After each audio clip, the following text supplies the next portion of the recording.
겁니까? 그렇게 읽히죠? 네. 이것도 한번 보시죠. 지금 화면 왼쪽에 법안 회의록이 있습니다. 1993년 당시에 아까 말씀드린 그 법 통과될 때의 문서들입니다. 회의에 참석한 인사들이 나와 있는데 반 전 총장 없습니다. 특히 유엔이 발간한 영감 그리고 당시 인사 발령 기록 보시죠. 반 전 총장은 1992년 7월부터 주미공사로 미국에서 근무를 했습니다. 국내로 돌아온 거 1995년 2월입니다. 네.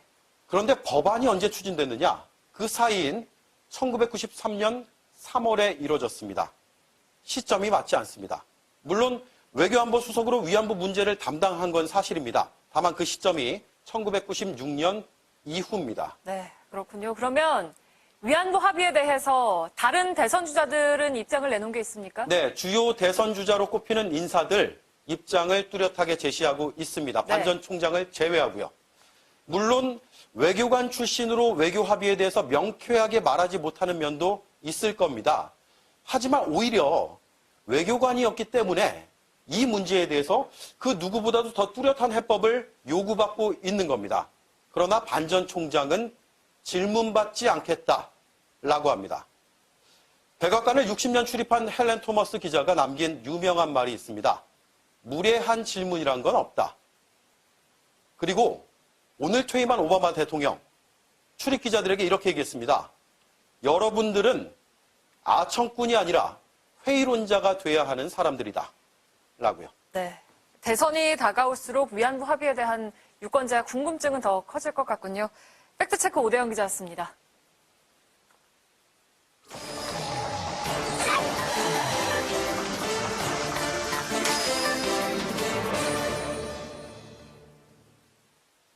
예, 비하인드 뉴스를 시작하겠습니다. 이성대 기자가 옆에 나와 있습니다. 어서 오세요.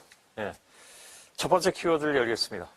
네, 첫 번째 키워드입니다. 대통령의 애드립. 즉흥 발언. 그렇습니다. 예. 정호성 전 비서관이 오늘 헌법재판소에 출석을 했는데요. 대통령이 공식 발언 중에 직석 발언, 애드립을 많이 한다고 증언을 했습니다. 예. 국회 소추위원단 측에서 왜 원고하고 대통령의 실제 발언하고 다르냐 이렇게 따져 물으니까 이렇게 대답한 겁니다. 예. 그러니까 다시 말해서 표현이 달라진 것은 최순실 씨가 관여한 것이 아니라 원래 대통령이 즉흥 발언, 애드립을 자주 한다. 이런 뜻으로 얘기한 것 같은데 어떤 애드립이었습니까? 예를 들면? 그래서 얘기가 나온 게 바로 법은 목욕탕이다 발언인데요. 지난해 초 법무부 업무보고 당시 했던 애드립입니다. 다시 한번 들어보시죠. 예. 법은 목욕탕이다 이렇게 얘기를 했대요. 그러니까 따뜻한 물속에 딱 들어앉아서 이렇게 편안하고 따뜻하고 깨끗해진다. 이제 그런 아주 좋은 발상을 했는데 사실 법은 어떤 약자들한테 엄마의 품 같은 그런 게 돼야 되지 않겠습니까? 예. 그러니까 법이라는 게 이제 차갑지 않고 목욕탕처럼 이렇게 따뜻하게 사람들을 대해야 된다 이런 얘기인데 뭐 이렇게 솔직히 말씀드리면 아주 와닿는 것 같지는 않습니다.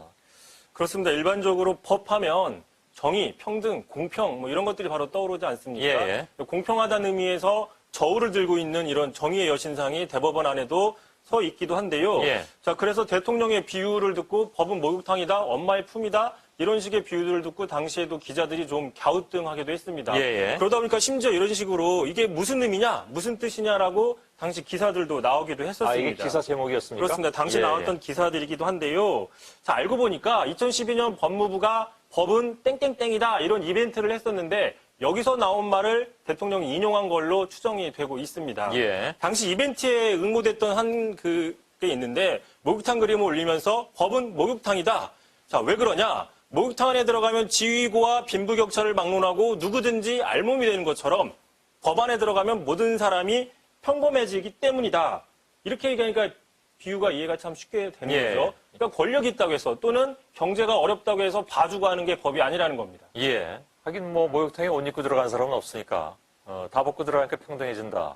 그런 뜻으로 이렇게 제안이 들어왔던 모양인데 이게 뭐 따뜻하다는데 강조를 했으니까 좀 그 당시에 이런 기사들도 나왔던 것 같습니다. 이해할 수 없다고. 그렇습니다. 결과적으로 좀 원래 의도와는 약간 다르게 대통령이 애드립을 한 셈인데요. 예. 자, 대통령의 발언 이후에 지난해 4월 법의 날을 앞두고 법무부가 홍보 영상을 했는데 이 홍보 영상에도 목욕탕 씬이 들어갔습니다. 예. 이 보시면 누구나 차별 없이 위로받는 곳, 이게 바로 법이다라고 얘기했는데 자, 대통령이 강조한 따뜻함이 아니라 법은 차별이 없다라는 거에 더 강조점을 두고 있는 겁니다. 법무부도. 예.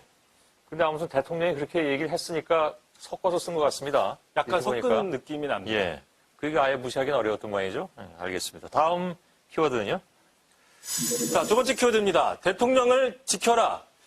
새누리당의 임명진 비대위원장이 오늘 대구 경북 당원 간담회에서 자, 대통령의 출당 조치 등은 없다. 징계를 안 한다고 사실상 공식 선언을 했습니다. 예. 자, 이렇게 얘기를 했는데요. 임명진 위원장. 당이 어려움을 드리는 게 인간적 도리냐. 대통령이 당원이라지만 어떻게 다른 당원이랑 똑같이 대우할 수 있느냐라고 하면서 징계의 부정적인 뜻을 나타냈습니다. 예. 임명진 위원장은 뭐 당을 쇄신하겠다고 누차례 거쳐서 얘기한 바가 있고 쇄신의 가장 핵심이 이제 대통령에 대해서 어떻게 입장을 취하느냐 이게 관건이 될 수가 있는데 뭐 당연히 뭐 논란이 나올 수 있는 발언이군요. 그렇습니다. 근데 이미 지난주였죠. 임명진 위원장 이렇게 얘기를 했습니다. 대통령을 동물로 말하면 지금 도망가는 형국인데 뒤에서 총질하는 게 사람의 도리인지 고심하고 있다라고 고민을 드러냈는데 예. 하지만 지난해였습니다. 새누리당이 참패한 이후에 당에서 국민백서라는 백서를 펴냈지 않습니까? 예. 그 백서에서 이렇게 얘기를 했습니다.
수고하셨습니다.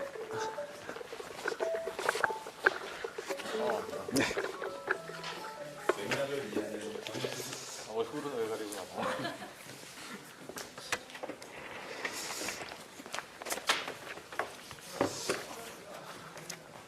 이 마이크 누구 거죠? 오늘부터 장비가 바뀌어서 장비가 바뀌어서요. 네. 그동안에 아이폰으로 촬영을 했는데 오늘 조금 장비가 좋아졌습니다. 터졌네. 네. 저거는 무슨 카메라입니까? 그냥 방송용 카메라? 아니에요. 저 특수 장비인데 네. 영업 비밀입니다. 네. 저희 2주 만에 다시 뵙게 됐습니다. 네. 팩트 체크와 함께하는 소셜 라이브인데요. 네. 오늘 첫 질문을 시청자가 보내준 질문으로 대신할까 하는데요. 네. 경기도 파주에 계신 최병훈님입니다. 앵커 브리핑에서 정치인들에게 평소에 잘 들르든가 이렇게 말씀을 하셨습니다. 앵커께서는 평소에 재래시장? 예.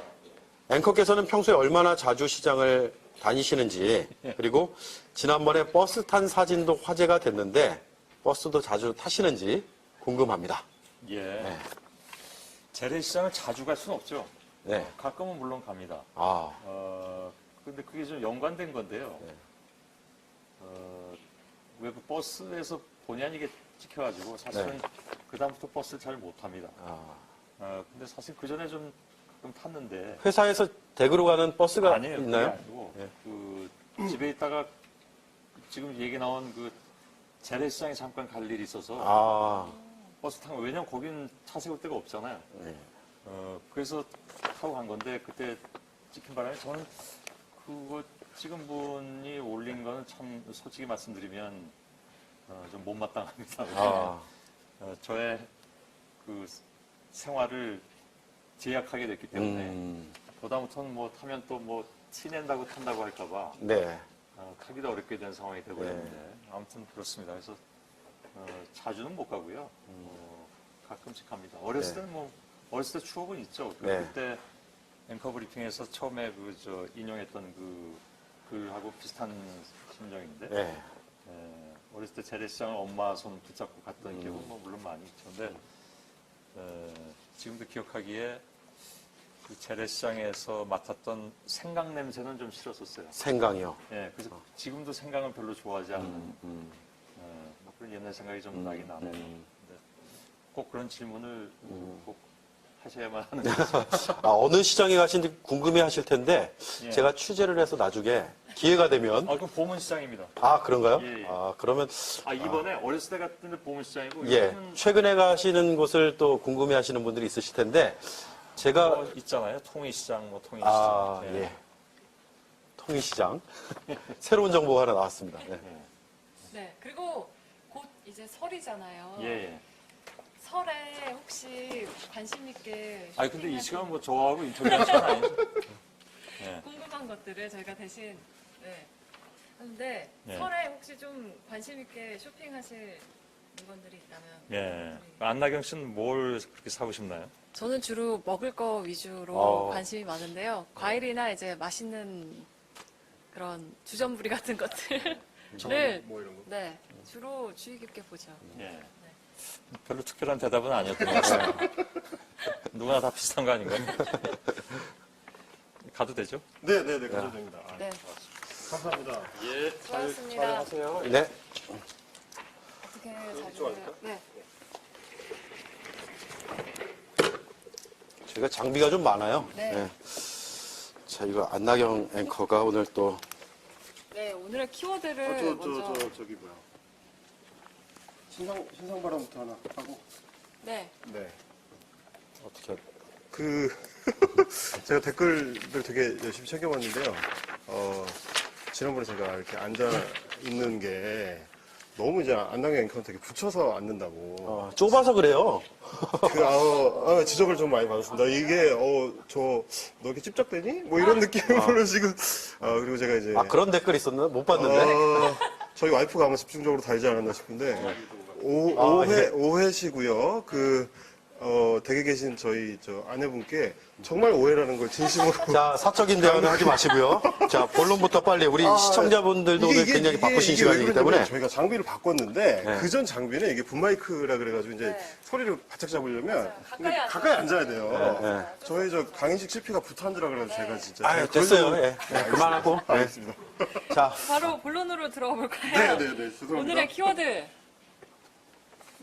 먼저 보죠. 첫 번째, 끝난 게 아니야. 네. 어떤 내용인가요?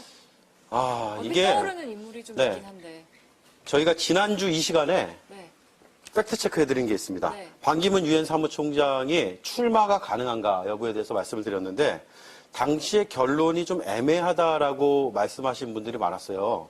가능하다면 하는 거고 아니면 아닌 거지. 그걸 왜 좀 애매하게 얘기했느냐라는 분들도 있는데 저희가 나름 최선을 다해서 또렷하게 말씀드린 건데 네.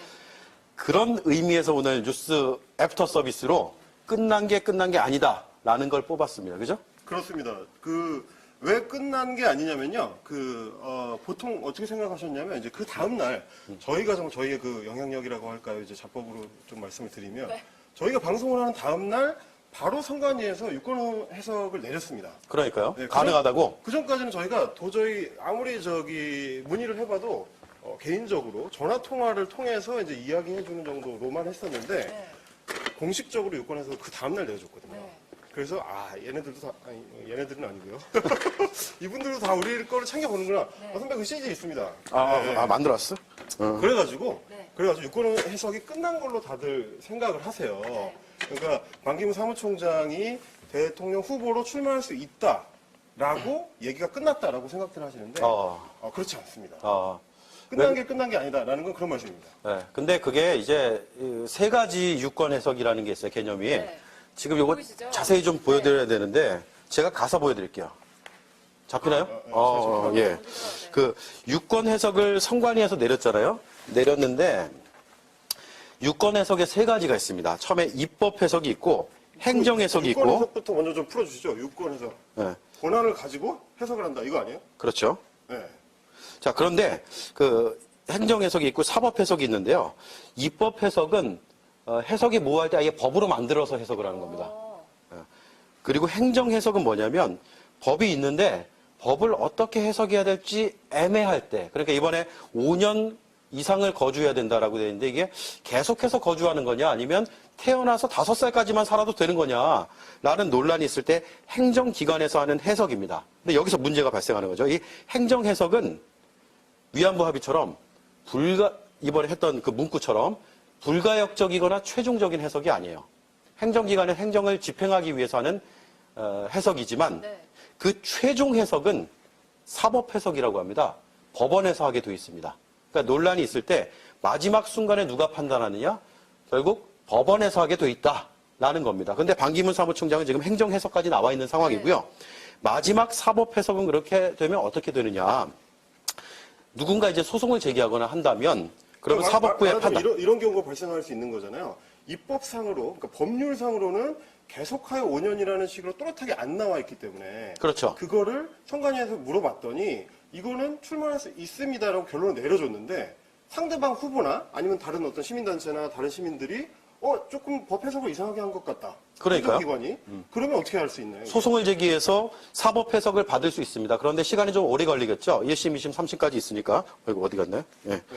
그래서 이 사법 해석의 판단을 따라서 마지막 최종, 그러니까 그때는 불가역적이고 최종적인 해석이 가능합니다. 그런데 일단 그 반기문 전 유엔 사무총장의 해석은 행정 해석 단계라는 거고, 그래서 끝난 게 아니다라는 얘기를 하는데, 그렇다고 뭐 저희가 출마 반대 소송을 제기해야 된다 이런 얘기를 하는 게 아니라, 많은 분들이 선관위가 그러면 해석한 게 끝이냐? 라는 질문을 해주셔서 네. 저희가 이 개념으로 한번 설명을 드렸다는 거 말씀을 드리겠습니다. 네. 게다가 이 입법 해석 부분에서는 많은 헌법학자들이 문제 제기를 하셨습니다. 법안이 좀 이상하다. 네. 그러니까 입법 취지로는 분명히 5년 동안 계속해서 살아서 한국 실정을 좀 잘 아는 사람이 대통령이 돼야 된다라는 취지로 보이는데 법안 자체는 근데 법의 문구에는 계속하여가 빠져 있다. 그러니까 이게 앞뒤가 안 맞는 법안이다. 좀 그렇죠. 이상하다. 그리고 문구 자체가요. 선거일 현재 5년 이상 국내에 거주하고 있는. 있는으로 돼 있죠. 그러니까 현재 진행형으로 되어 있단 말이에요. 네. 그러니까 이게 현재 진행형이면 계속 개념인데 네. 그게 이제 국어의 문제 아니냐 뭐 그렇죠, 이런 그렇죠. 문제를 제기하시는 분들이 있는데 어쨌든 2번 단계에서 선관위는 일단 끝냈다라는 말씀을 드리겠습니다. 네. 됐나요? 네. 네. 그래서 끝난 게 아니라는. 그래서 아직 거고요. 끝난 게 아니다라고 말씀을 드린 것입니다. 네. 다음 키워드. 다음 키워드 볼까요? 죄수의 딜레마. 죄수의 딜레마 이거 이건 또 어떤 내용인가요? 이게 이제 저희가 좀 전에 그 JTBC의 살아있는 인간 강사 그 오대영 기자님께서 인터넷 강의 설명해 주시지 깔끔하게 해주셨는데 이건 아예 이제 화이트보드가 좀 얘기 좀 하고 계세요. 제가 이거 그려야 돼요. 자, 죄수의 딜레마라는 게 이제 형사법, 소위 이제 그 형사 사건을 다룰 때 자주 뭐 교과서나 뭐 아니면 인터넷상에서 이제 화제가 되는 딜레마라는 거는 어떻게 해야 되지? 라는 걸 네. 이제 딜레마라고 하는데 죄수들이 처하는 어떻게 해야 되지 하는 상황을 가지고 이야기를 합니다. 네. 왜 얼마 전에 요 사진을 보시면 조금 이해가 가실 텐데, 자, 바로 그제 그 사진이죠. 네. 이 세 분, 장시호 씨, 네. 김종 그 전 문화부 차관, 그리고 이제 최순실 씨, 이 세 분이 재판장에 나란히 앉아가지고 서로가 서로를 공격하는 기묘한 현상이 벌어졌습니다. 네. 그래서 이제 다른 방송국들에서는 많이 이제 이야기한 게 이모고 뭐가 없구나, 이제 조카고 이모고 뭐가 없이 서로가 서로를 비방하면서 서로가 모든 책임이 있다는 걸로 이제 몰아가는 아, 눈도 안 마주쳤대요. 네. 싸늘했다고 합니다. 그 모습을 보면서 아니 굳이 자기들끼리 말을 잘 맞추면 좀 빠져나갈 수도 있을 것 같은데 아니, 왜 저렇게까지 서로를 믿지 못하고 서로를 공격하는 방식으로 흘러가 버렸을까? 그게 안타까움의 표현이 아니라 뭐 그렇게 이제 그들의 의문을 가지시는 거죠. 그들의 네. 심리에 의문을 가지시는데 제가 막 그렸습니다. 이거 한번 보여주세요. 자, 이쪽이 최순실의 심리 상태. 그러니까 최순실이 부인을 할 수도 있고 자백을 할 수도 있습니다. 이쪽은 장시호예요. 장시호가 부인할 수도 있고 자백할 수도 있죠. 근데 둘이 딱 붙여놨다. 예를 들어서 저하고 임경빈 팩트체크가 우리 고등학교 때 그거 많이 하잖아요. 야간 자율학습할 때 둘 다 네. 담 넘어서 땡땡이를 쳤다고 치잖아요. 네네. 그래서 담을 넘고 돌아왔는데 딱 걸렸어요. 네. 둘이 딱 붙여놨는데 네. 우리 안나경 선생님이 야 똑바로 얘기해. 둘이 같이 있을 때는 눈빛 보면서 서로 맞출 수가 있죠. 맞출 수 있죠. 네. 근데 안나경 선생님이 둘을 떼어놓고. 그렇죠. 너희들 각자 딴 방에 가 있어 라고 하면 무섭잖아요 일단. 그렇죠. 그래서 각자를 취조합니다. 네. 그 상황이 이제 온 거예요. 그랬을 때, 자, 상대방을 믿을 것이냐, 안 믿을 것이냐. 어떤 범죄가 있는지는 알고 있어요. 쌍방이 알고 있어요. 그런데, 내가 부인하고 임경빈 팩트체커가 부인하는 걸 서로 약속된 거를 그대로 약속만 지키면 2년의 징역을 산다고 치죠. 네. 말이 맞으면은 2년씩만 징역을 살면 된다고 쳐요. 죄를 증명하기 굉장히 어려워지는 겁니다. 그렇죠. 그러면. 그렇죠. 그런데 만약에 안나경 선생님이 오대영 너 자백하고 솔직하게 얘기하면은 그러면 너는 면해줄게. 라고 하는 거죠. 네. 그리고 또 임경빈한테 가서는 임경빈 너 자백하면은 그리고 상대방의 그 죄가 뭔지만 잘 불면 그러면 빠져나가게 해줄게. 네. 라고 합니다. 그러면은 상대방은 10년, 나는 제로 해서 풀려나는 거예요. 장시호는 풀려나고 최순실은 10년을 살게 되는 거예요. 반대로 장시호가 부인을 하는데 최순실이 자백을 해요. 제가 다 했다. 라고 하면 최순실은 빠져나가고 반대가 되겠죠. 장시호는 네. 10년 사는 거죠. 안나경 선생님한테 딱 걸려가지고. 네. 근데 서로를 믿지 못하는 거예요. 선생님이 감옥도 설리고 그러는 거예요. 예를 들자면 무서운 알겠습니다. 안나경. 네. 그래서 선생님이 그렇게 무섭게 하면은 여러분 이게 그 사- 왜냐면요 옆에서 이거 말을 걸면 되게 헷갈리거든요 이게. 그러니까 잠깐만 하여튼 그래서 서로를 믿지 못하는 거예요. 그래서 아까도 3번 틀렸는데. 이거 오늘 알겠습니다. 말씀하셨습니다. 네. 자, 그래서 감사합니다. 서로 말만 잘 맞추면 2년씩 살고 끝내는데 제가 날 불지 않을까? 그럼 나는 어떻게 해야 되나? 의심이 의심하게 되는 거예요. 그러니까 이런 걸 안 하게 되는 거예요. 최악의 그리고 상황이 될 수 있기 때문에. 그냥 있는 그대로 하자. 네. 왜? 서로를 믿지 못하기 때문에. 네. 그래서 서로를 믿지 못해서 자백을 하게 되고 자백을 하게 되면 원래 형량인 5년을 살게 돼서 임경빈과 오대영은 안나경 선생님한테 다 불어버린다. 아니 지금 야자 치렀다가 지금 걸려가지고 예를 들면, 감옥을 5년을 산다는 거예요? 예를 들면 네. 이게 이제 죄수의 딜레마잖아요. 죄수의 딜레마. 네.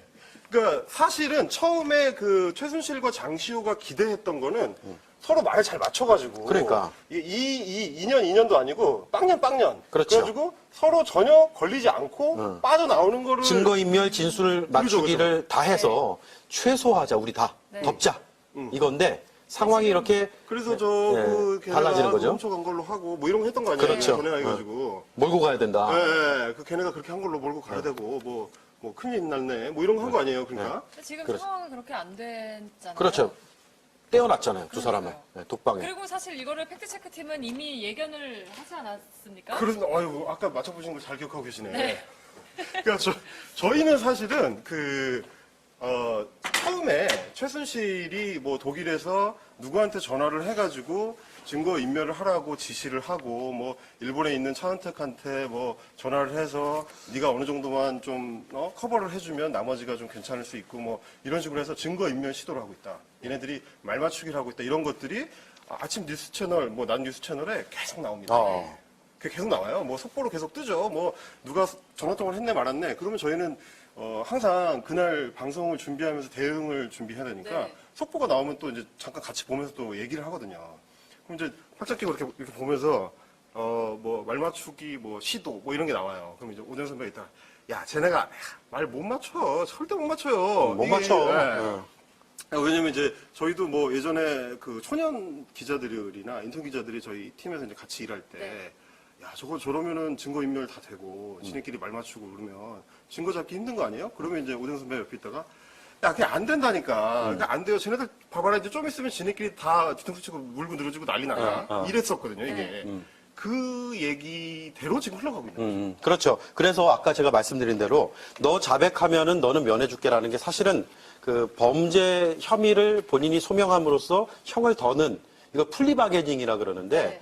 우리나라에는 합법화되어 있지 않습니다. 그래서 수사 기법으로 정식으로 활용할 수는 없는데 불법이니까. 예, 그래서 특검이나 검찰에서 이걸 쓰는지는 모르겠습니다. 그런데 심리적으로 사람이 분리시켜 놓고 너 조금이라도 더 형을 좀 면할 수 있다라는 그런 느낌만 줘도 그래도 수밖에 없겠죠. 불안한 거죠. 그래서 이게 이런 현상이 왜 그럴 수밖에 없느냐면 그냥 저희가 TV 화면으로 볼 때는 감이 잘 안 오는데 네. 이게 검찰 조사실에 들어가서 네. 그 검사의 맞은편에 앉는다는 거는 굉장한 아, 압박감이 그럼요. 오는 거죠. 저 그 검찰 출입할 때요. 네.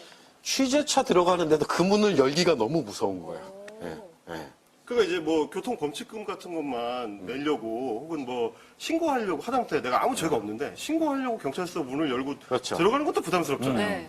근데 심지어 내가 국정농단의 주요 피의자 중에 한 명으로 그러니까. 검찰의 건너편에 앉아 있다. 안나경 앵커는 저희 검사실 가본 적 없죠. 없으시죠? 네. 그래서 그 직접 현장에 어떤 분위기일지 그러니까 대충만 생각을 하는데 어떨지는 정확하게는 모르잖아요. 그 이제 저희끼리 이제 농담도 주고 받으면서 그 뉴스를 체크를 하니까 네. 야, 그 검찰 조사실에 들어가면 말이야. 오대영 선배 맨날 하시는 말씀이 그거였어요. 책상에다가 파일철만 세게 내려놔도 어깨 깜짝깜짝 놀란다. 아, 왜 이번에 그 김경진 의원이 네. 스카요 김경진 의원 비장의 무기가 네. 있지만 잠시 공개 드리는데 그 김경진 의원이 이번에 스카 한번 하면서 우병우 전 수석한테 점심은 드셨습니까? 네. 부터 시작했잖아요. 식사는 하셨습니까? 네. 식사하셨습니까? 식사하셨습니까? 이게 뭐냐면 상대방을 심리적으로 완전 위축시키는 거죠.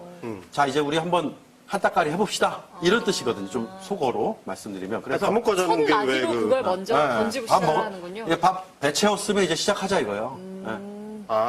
너 이제부터 시작이다. 아, 이제부터 시작이니까 하나씩 얘기해 봅시다. 이런 거예요. 아니, 그런 또, 것처럼 수사기관의 그 검사실이나 경찰서에 들어가서 수사 담당자하고 마주 있는다는 것 자체가 얼마나 큰 부담입니까? 특히 죄를 졌는데. 그럼 제가 한번 해볼까요, 그러면? 저희가? 우리 안나경 앵커가 예를 들면, 최순실 씨다. 아, 이제부터 이제, 오대영 특별검사가 이제 취조를 시작합니다. 제가 이제 수사관이라고 치죠. 그러면, 예를 들면, 그때 이제 보면 그러더라고요. 이제 들어올 때부터 다르더라고. 이렇게 들어와가지고. 앉아있잖아요. 이제 최순실 씨가. 그럼 들어올 때, 앉을 때도 그냥 이렇게 푹 앉으면, 이게 건너편에 앉은 사람은, 이 사람 왜 이러지? 나에 대해서 뭘 좀 알고 있나? 약간 그런 느낌을 딱 그렇죠. 처음부터 줘요. 작은 행동 하나하나도 민감하게 그렇죠. 받아들일 수밖에 완전히 없죠. 그 고양 옆에 생쥐가 돼서 이제 긴장하고 있으니까 책상에다가 뭘 탁 내려놓거나 아니면 신문을 펼쳐서 보다가 이래버리면 갑자기 뭐야 내 얘기가 나왔나? 이런 느낌이 좀 들거든요. 그것도 있는데, 무리한 근데 그 역할을 주신 거 아니에요? 최순실 씨를? 취소해 주세요. 죄송합니다. 저 정신이 아직 못 차려가지고. 어쨌든. 네. 자, 그래서 이렇게 우리 피의자가 딱 왔다. 네. 제가 하죠 그럼. 네, 왔다. 그런데 수사팀에서 신경도 안 써요. 몰라요 아무것도. 신경도 안 써요. 말도 안 걸어. 말도 안 겁니다. 딴 거 합니다. 자기 거 하면서 신문도 봤다가 뭐 또 이렇게 욕도 한마디씩 하고 그리고 뭐 딴짓을 많이 해요. 그러면 저희 조사 대답을 안 합니다. 대답 안 하고요. 가만히 있어요. 뭐 좀 빨리 하고 좀 조사를. 하고 그냥 우리끼리 얘기해요. 거의 뭐 그냥 투명인간 취급하는 거죠. 그러면 사람이 계속 혼자 앉아있다 보면은 자세가 처음에는 철퍼덕 앉았다가 조금씩 이렇게 겸손해져요. 이 사람들이 왜 나를 취조를 안 할까? 점점 더 이제 많이 받아보신 실력이신데. 하다가 이제는 네. 점점 앞으로 향하게 되고 네네. 손을 모으게 되고 무릎을 모으게 됩니다. 그러면 이제 딱 가서 한마디 하는 거죠. 딱 파일철만 내려놓습니다. 네. 그러면 그때부터는 얘기를 하게 되죠. 네, 그 정도로 얘기가 돼요? 그 정도로 되죠. 약간 좀 이상한 것 같은데. 네, 알겠습니다. 네, 초범은 돼요. 근데 사실 학생들도 교무실에만 가도 그 위압감이 안 들잖아요. 가봐서 모르겠는데요? 그렇습니까? 네, 많이 가본 것 학교를 같아요. 안 다니신 거 아니에요? 그러니까. 아니, 안 걸려서. 교무실 아예 안 갈 수는 없는데, 사람이. 네, 그러니까 그렇게 죄를 짓고 그 앞에 앉아 있을 때 네. 작은 행동 하나하나도 아주 미묘하게 관찰하면서 그런 부담감이 어떨지. 그렇죠. 네. 그 이제 저희끼리 그런 얘기도 가끔 해요. 뭐 처음에 왜 박근혜 대통령이 저희가 태블릿 PC 보도를 하고 나서 다음 날 1차 대국민 담화를 그렇죠. 하는데 저희도 이제 그 엄청 중대한 순간이잖아요. 그래서 이제 볼륨을 엄청 키워놓고 다 이렇게 삥 둘러서가지고 네. 이제 봤어요. 근데 대통령이 딱 춘추관에서 문을 열고 딱 들어오는데 표정이 저는 10년 넘게 방송을 하면서 박근혜라는 정치인이 그런 표정을 짓는 걸 평생 처음 봤거든요.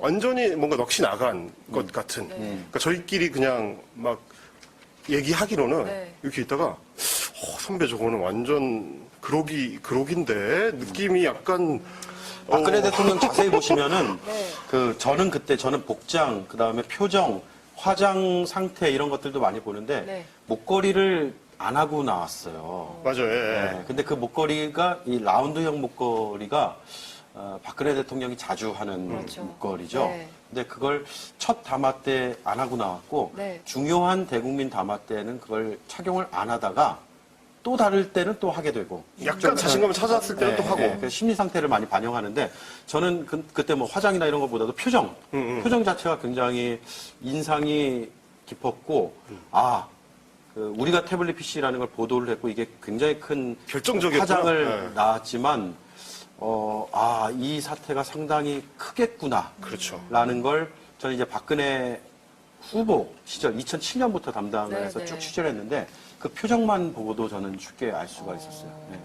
그러니까 이제 뭐 사실은 이번에도 마찬가지인데 뭐 우리끼리 얘기입니다만은 이 사람들이 국정농단이라는 어마어마한 사건의 피의자들이라서 그렇지 그거를 걷어놓고 보면 네. 사실은 사기꾼들이거든요 이게 사기죄가 적용이 돼 있죠. 그렇죠. 네. 그게 말하자면 재단을 가라로 하나 이제 만들어 놓고 거기로 이제 돈을 빼돌리는 가짜. 네네. 예. 방송이 제가 처음이어가지고. 예. 네.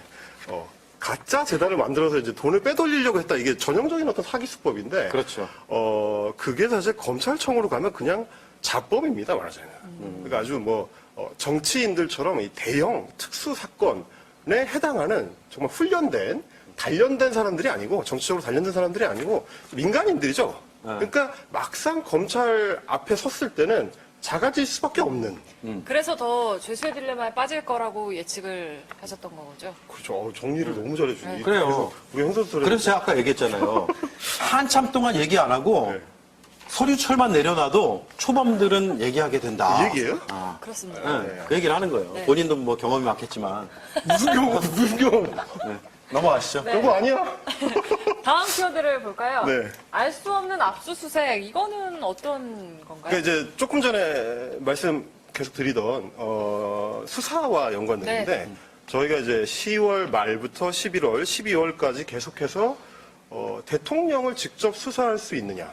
맞아요. 그것이 헌법의 가능하겠냐. 탄핵소추 특권을 네. 네. 넘어서서 검찰 대통령을 수사할 수 있느냐가 첨예한 관심사였는데 그렇죠. 네, 그게 또 뭐랑 연결되냐면 그러면 청와대를 압수수색할 수 있느냐. 압수수색이라는 단어가 굉장히 저희 그 방송을 통해서 많이 소개가 됐습니다. 네.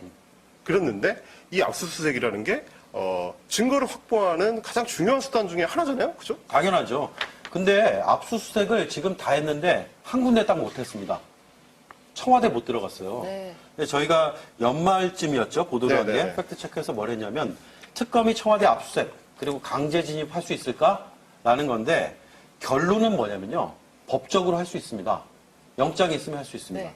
그런데 현실적으로 못한다. 못한다는 건 아니고 현실적으로 어렵다라는 얘기를 드렸는데 일종의 초법지대, 그렇죠.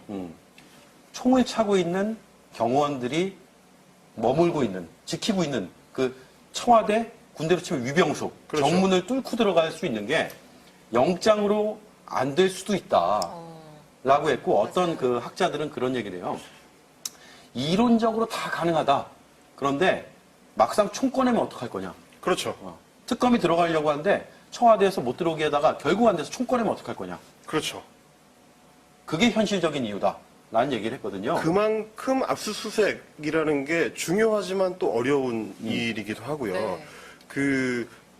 결국 이 사태가 여기까지 올 수 있었던 핵심 핵심 증거들이 다 압수수색을 통해서 드러났다라는 거죠. 네. 그러니까 뭐 정호성의 그 녹취 녹취파일도 파일이라든지 그렇고 안종범 업무수첩도 업무수첩은 조금 논란이 있긴 해요. 지금 압수수색이 아니라 이미 제출 이미 제출 방식으로. 보좌관을 네. 통해서. 근데 어쨌든 증거로 채택이 될 가능성이 있고. 그러니까 이런 것들이 고스란히 이제 압수가 됐는데 이거를 압수수색이 사실 뻔한 상황 아니었습니까? 그 그렇죠. 상황에서 11월부터는 네. 이미 예측할 수 있는 상황이었죠. 이런 것들을 제대로 다 처리를 안 하고 그냥 버리고 갔는지 아니면은 예견을 못한 건지 이런 거에 대한 이야기들도 나오는데 그렇습니다. 그게 사실은 저희의 그 태블릿 PC 보도에 대해서 이제 끊임없이 어떤 악성 루머가 도는 이유 중에 하나도 뭐냐면, 야, 그 중요한 거를 왜 안 숨기고, 왜 파기를 하지 않고, 멀쩡히 그냥 들고 있다가 다 검찰에 혹은 뭐 JTBC의 그물에 걸려가지고 그게 증거가 되게 만드느냐. 그렇죠. 그게 말이 되냐라는 의심이거든요, 그게. 네. 저희도 똑같은 의심을 했습니다. 그래서, 아니, 압수수색이 나올 게 뻔한데, 왜 그걸 숨기거나 파기시키지 않았는가.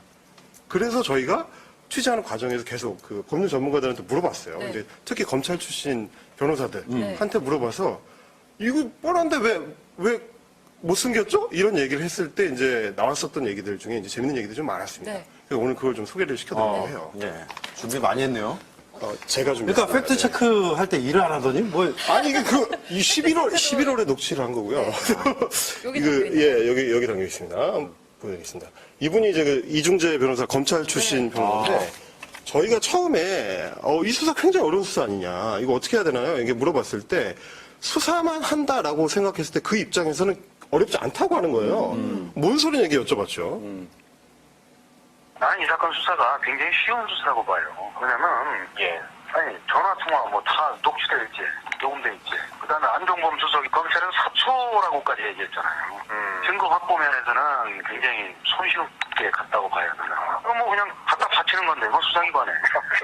정리해서 갖다 바친 거 아니에요, 결국은.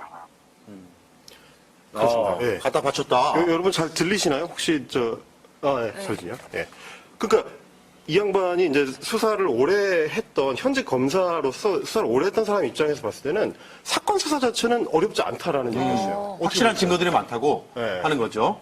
근데 이게 이번에 실제로 저는 그 증거가 어떻게 되어 있는지에 대해서 명확하게 취재는 못했어요. 네.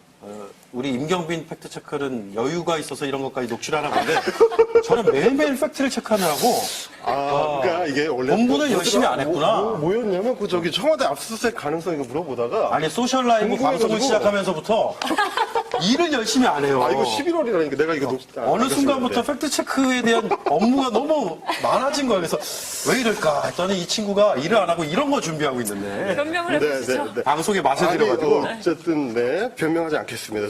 저는 단호하게 맞서 나갈 것이고요. 정면 승부하겠습니다. 어쨌든 중요한 얘기였고요. 그러니까 검찰이 봤을 때는 사건 수사가 굉장히 좀 수월했다. 그렇죠. 증거가 손쉽게 확보된 편이었다. 그래서 굉장히 최순실의 태블릿 PC나 안종범의 업무 수첩을 증거로 채택하기 위해서 또 국회 소추위원단 측에서 헌재 강하게 어필을 했었던 거기도 하고요. 네. 또 그렇습니다. 네, 근데 저희가 이거 들려드리는 건요. 참고로 말씀을 좀 드려야 될 게, 이 증거 확보 이런 용어들은 지금 담당 수사팀이나 법원에서 쓰는 용어라기보단 저희가 외견상으로 보고 판단해서 밝힌 내용들이라는 걸 좀 네, 네, 알려드립니다. 실제로 좀 첨예한 부분도 있거든요. 이게 그럼요. 증거가 네, 되느냐 법률적으로는 안 되느냐. 훨씬 첨예하죠. 그래서 일반론적으로 쓰는 증거라는 말씀을 좀 드리고요. 그리고 또 한 가지 이제 이중재 변호사한테 또 마찬가지로 물어봤었던 게 뭐냐면 좀 전에 말씀드렸던 그 부분입니다. 이걸 왜 못 숨기냐? 뻔한데 나올 게 뻔한데 한번 들어보시죠. 또 있어요. 아유. 요거나. 자기가 좀 곧 잡혀가게 생겼는데 왜 그거를 폐기를 안 했을까요? 참 참 희한해요. 근데 압수수색이라는 게 항상 예상을 하면서도 이상하게 못 치우는 경우가 많아요. 근데 안종범 수석하고 정호성 전 비서관은 모르겠어요. 이게 뭐 정말 역사의 진실을 밝히기 위해서 그렇게 된 건지 나도 이해는 잘 안 가요. 희한하다. 이해가 안 가. 저는 그 말이 굉장히 인상적이어가지고 이제 녹취를 했었던 건데, 네. 역사의 진실이 밝혀지려고 그랬는지. 운명이었다. 어차피. 그렇죠. 그걸 감추지 못했다라는 것이. 이제 사실은 제일 먼저 없애야 될 것들이거든요. 그게 수사에 대비한다 그러면 청와대에서 대비 문건도 만들었다면서요. 그렇죠. 그래 놓고도 결국 정작 중요한 것들 하나도 못 감춘 셈이 됐기 때문에. 그 대비 문건도요, 증거인멸 방법이 좀 나와 있는데, 네. 좀 맞지 않는 것도 많습니다. 무슨 전자레인지에 돌려야 된다라는 식이나, 네, 네, 아니면 네, 뭐 네. 특정 부분을 망치로 깨야 된다라는 건데, 네. 그쪽 말고 반대쪽 깨야 되는 것도 있는데, 제가 그걸 팩트 체크 해드리려다가, 증거인멸 방법을 너무 상세히 알려드리는 꼴이 될까봐 포기했습니다. 잘했습니다. 네네네. 그리고 아까 또 얼핏 나왔는데 이분요, 저희의 예전에 이제 변호사 시절에는 주요 취재원 중에 한 분이셨는데, 이제는 국회의원이 되셨고, 얼마 전 이제 청와대, 청문회에서 스카 요정으로 스타덤에 오르신 네. 김경진 의원한테, 그래서 저희가 이제 오늘 취재 준비를 하면서, 이제 라이브 준비를 하면서 제가, 이게 또 이렇게 되는 건데, 이게 모양 이상한데? 그러니까. 라이브 준비를 하면서 제가 통화를 해가지고, 현재 검사 시절에 그 압수수색과 관련해 재미있는 에피소드를 몇 가지 들었는데 너무 재밌더라고요. 해요, 그냥 취재 편하게. 과정이 재밌었던 건 아니고요. 그 에피소드가 재밌었다. 오케이. 제가, 다른 걸 해가지고 재밌었다. 그런 거 아닌 거 아시죠? 팀장님? 근데 사무실에 없었어요, 오늘. 이거 하려고 그랬구만. 네네네. 한번 네. 들어볼까요? 그래가지고, 여기 말씀은 없어요. 이게 썰전에서 캡처한 화면입니다. 네. 스카 요정의 세 개 에피소드 재밌는 거를 좀 뽑아왔어요. 네, 첫 번째부터 볼까요? 군산 마약 압수수색? 마약? 네. 네. 이 이제 군산지청에서 강력검사로 재직할 때 에피소드인데, 제가 재밌게 잘 살려야 될 텐데, 그러니까 이제, 첩보를 입수를 한 거죠. 네. 김경진 검사가 첩보를 입수를 해가지고, 마약 1kg, 1kg 희로뽕을, 들여올 거다. 네. 그러니까 사실 뭐, 선배 그 분야에서는 잘 아시겠지만, 몰라요. 왜 자꾸 날 거의. 필로폰이 1kg이면 몰라. 어마어마한 왜 양이라고 이래? 라고 영화에서 봤습니다. 근데 이제 그러니까 덮쳤어요. 그 첩보를 입수를 해서 현장을 덮쳐가지고 1kg의 필로폰을 압수를 했어요. 그리고 이제 다 구속시켰죠. 엄청난 마약 사건 하나 해결했다. 센 거 하나 잡았다. 이러고 이제 위에 다 보고하고 쫙 했는데 그래서 이제 성분 검사를 그 필로폰을 찍어 먹어보죠. 그거 불법인 거 아신 거죠? 몰라요. 그러면 안 돼요. 안 되나요? 안 찍어 됩니다. 먹으면 안 돼요? 네, 안 돼요. 그 불법이에요? 그럼 중독되면 어떡하려고. 근데 그거 찍어 먹으면 진짜 중독되는 그러니까. 사람들이 네. 있대요. 하시면 돼요. 그거 옛날 전두환 때. 네. 알겠습니다. 네. 계속해도 되죠? 네. 그래서 국가수에다가 찍어 먹으면 안 되기 때문에 국가수에다가 이제 그 성분검사를 의뢰를 했더니, 검사 결과, 이것이, 일종의 염화나트륨. 소금. 염화나트륨? 염화나트륨 아니죠. 일종의 소금이죠. 마약이 아니라 그러니까 이제 사연을 알고 보니까 그 친구들이 중국 가가지고 이제 필로폰 밀수하려고 갔는데 짝퉁에 당한 거예요. 사기를 당했군요. 그래가지고 그러니까 마약범이 되고 싶었는데 알고 보니 사기에 당한 불쌍한 일당이 돼서 마약에 대해서는 무죄가 됐다. 별로 재미없네요. 그래요? 우리 그럼 좀 재밌었는데? 아까 재래시장 얘기 나왔는데 광장시장에 가면 마약 김밥이라고 있어요. 그게 훨씬 재밌겠다.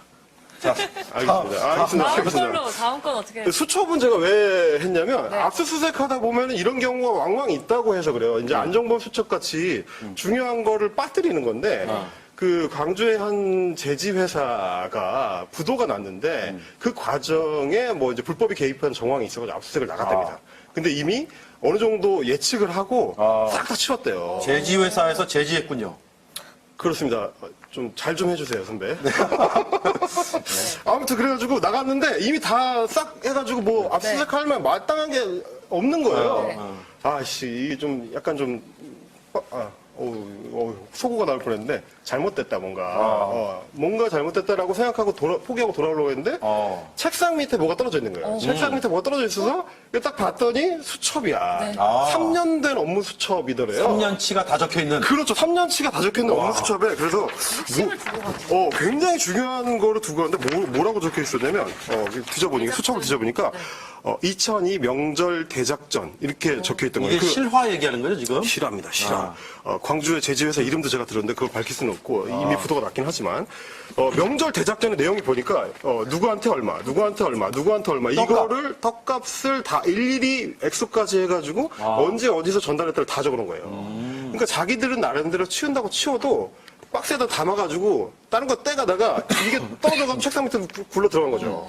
그 압수된 나가지고 걸리려면 별 희한한 방식으로도 걸려서 자기들 딴에는 숨긴다고 숨기다가 그거를 흘리는 바람에 오히려 그것만 딱 걸려가지고 완전히 고구마 줄기 없어지는 줄들이 그냥. 운명이다. 그렇습니다. 아까 그 말씀드린 역사의 심판이다. 네. 그런 이야기. 예. 이건 뭐예요? 마지막 건 또 뭔가요? 이게 사실 제일 재밌는 건데. 주말의 명화. 제가 지금 계속 재밌다고 얘기를 하면서 이게 잘 안 먹히는 것 같은 느낌이 좀 들고 아니야. 있어요, 지금. 제지회사 제지 재밌었죠. 여차하면 선배가 좀 제지를 해주세요. 마약김밥. 네, 마약김밥. 저희가 다 먹었네, 그런 거 보니까. 그러니까. 기억나시죠? 마약김밥 제지. 알겠습니다. 팔을 걷어붙이든지 저도. 자, 이게 앞서 뭐냐면 90년대에 이 양반이 검사를 오래 하셨으니까 90년대 보면 이제 청계천이나 이런 쪽에 그 리어카들이 서서 불법 컨텐츠 판매를 하는데 비디오 테이프. 그렇습니다. 빨간 테이프. 너무 잘하시는 거 아니에요? 저는 뭐 사본 적은 없어요. 그러니까 소위 이제 외산 성인 잡지와 친구 집에 가면 있는. 선배의 친구 집에 있던 그 빨간 테이프들을 이제 파는데 가끔씩 한번 쫙 나가서 그 전부 압수를 해온답니다. 그럼 이제 수백 건의 압수 물품이 생기잖아요. 네. 그럼 이제 뭐 검찰 수사관이나 경찰 수사관들이 이제 한 번씩 쫙 이제 보시고 그러면 저 명화라는 게 이제 거기서 나온 건데 그 중에서 이제 A급들이 있답니다. 이제 자기들끼리 이제 분류를 해서 요거는 약간 작품성도 좀 있고 괜찮다. 이런 것들을 이거 90년대 이제 완전히 지금처럼 수사가 제대로 막 이렇게 완전 첨단화되지 않았던 시절입니다. 상납하는 물품으로 좀 빼놓는 게 있답니다. 이제. 요거 좀 괜찮다. 작품성 있다 싶은 빨간 테이프들을 빼가지고 이제 부장님이나 윗선에다가 이제 조금 드린대요. 상납. 예. 이거는 이제 김경진 전 검사의 이제 증언입니다. 지금 이거 세 가지요. 김경진 의원이 해준 얘기를 모아놨다는 거거든요. 그렇습니다. 저는 면책 특권이 없지만 김경진 의원한테 따지시면 되고요. 아무튼 그 상납을 해가지고 가져가서 좀 보세요. 이렇게 준대요. 그러면 이제 문제는 뭐냐면 압수 물품이 목록이 쫙 있잖아. 그게 숫자를 맞춰놔야 되잖아요. 그래서 딴 걸 갖다 껴놓는 거예요. 테이프 앞에만 띄워가지고 그래서 뭐 바람과 함께 사라지다 이런 거 떼가지고 껴놓는데요. 그러고 끝나면 좋은데 이제 재판이 진행되는 과정에 하필이면 판사님께서 나도 그거 한번 봐야 되겠다. 이게 진짜 증거물이 확실한지 네. 그게 정말 음란물인지를 확인하겠다라고 하는 분들이 가끔 있답니다. 김경진 검사의 말에 따르면 지들도 궁금했겠지. 라고 하는. 그래서 이제 한번 틀어봐라. 그 법정에서 이제 재판정에서 이제 그 음란물의 정도를 확인하기 위해서 이제. 랜덤으로 하나. 랜덤을 하나 빼가지고 넣었는데 거기서 바람과 함께 사라지다가 나오는 거죠. 정말 주말에 명화가 나와버리는 경우가 있다는 거예요. 그래서 증거의 효력이 없어지는. 증거 효력이 없어지는. 이게 무슨 음란물이죠? 지금 장난합니까? 재판이 장난이에요? 이렇게 되는 경우가 있었다. 90년대. 정말 주말의 명화 시절에 쓰는 그렇습니다. 에피소드네요. 그렇습니다. 그 김경진 전 검사님의 그 연식을 알 수 있는 그런 에피소드들, 재밌는 얘기들이 있었습니다. 마약김밥이랑 먹으러 가죠, 우리. 그럴까요? 재밌었다고 해주세요. 이거 다 댓글을 많이 없어요? 달아주세요. 제가 나중에 선배한테 이거 보여주면서 이렇습니다. 오늘 원래 댓글 목표가 3,000개였다고 하는데 지금 몇 개요, 댓글? 이건 또 뭔가요? 이거 해드려야지. 이게 실컷 얘기를 해주셨는데 또. 그러니까. 그래가지고, 이 양반이 이제 검사. 자, 빨리 틀어줘, 빨리. 알겠습니다. 알겠습니다. 네. 수사라든지 언론 이게 타겟이 되면 사실 되게 불안하고 정신이 없어요 보면. 그래서 그 체계적으로 인멸을 못하는 경우가 많아요. 증거 인멸을 했다고는 하지만 그래도 한번 가보면 잘하면 건질 것들이 있어요. 근데 여전히 사람들은 지우면 끝났다고 생각을 해요. 쓰레기통에 집어넣으면 끝났다고 생각하는 평범한 시민들이 아직도 많아요. 다 살리잖아요 보면. 그러니까 뒤집고 살지 말아라. 그리고 결론은. 세상에 어떤 흔적이라도 지울 수 없다. 그렇죠. 잘못한 흔적은 반드시 남게 돼 있다. 맞아요. 라는 것이고. 그래서 김경진 의원은 그런 얘기도 했습니다. 인간은 반드시 실수를 한다.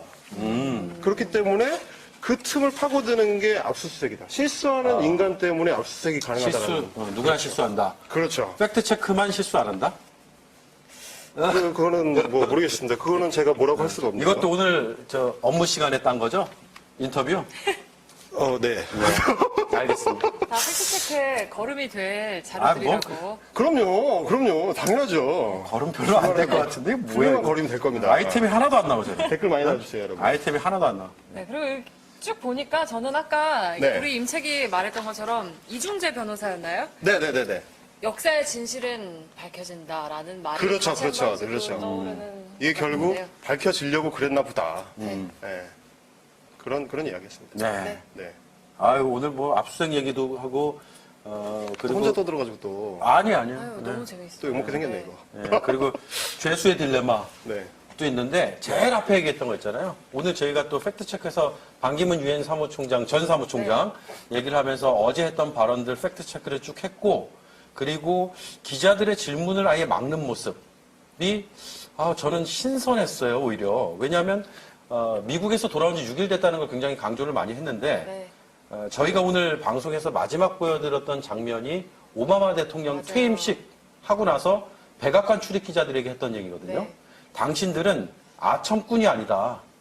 라는 얘기를 했습니다. 더 쓴소리 해야 되고 더 날카롭게 질문해야 된다는 얘기를 했고. 그럼요. 그리고 헬렌 토머스라고 백악관 60년 출입 기자입니다. 네. 전설의 전무후무한 기자인데 그 헬렌 토머스가 지금은 고인이 됐지만 생전에 했던 얘기가 뭐였죠? 까먹었다.